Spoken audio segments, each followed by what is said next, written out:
শুভ দুপুর বন্ধুরা। এই যে খেতে বসছি। আজকে সকালবেলায় কি রান্না করেছি ভিডিও দেখাইনি, তো এখন দেখাচ্ছি কি রান্না করেছি আজকে।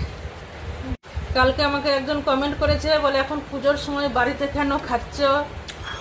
এখন তো বাইরে খাওয়ার দিন, আমরা বাইরে খাবার পছন্দ করি না একদমই। যতই পুজো হোক যাই হোক, বাড়িতে আমাদের দুপুরবেলার খাবার অন্তত বাড়িতে খেতেই হবে।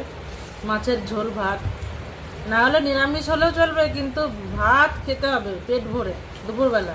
তো আজকে রান্না করেছি আমি এখানে ভাত আর এই যে কাঁচকলার তরকারি।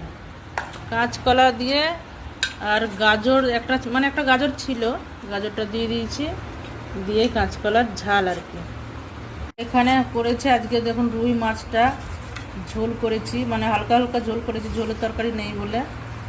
একদম পেঁয়াজ টমেটো দিয়ে করেছি এই রুই মাছের ঝোল, আর হচ্ছে কাঁচকলার ঝাল। আজকে আর বেশি কিচ্ছু রান্না করিনি, সবজি টবজি বেশি ছিল না, যা ছিল এইটুকুই রান্না করেছি।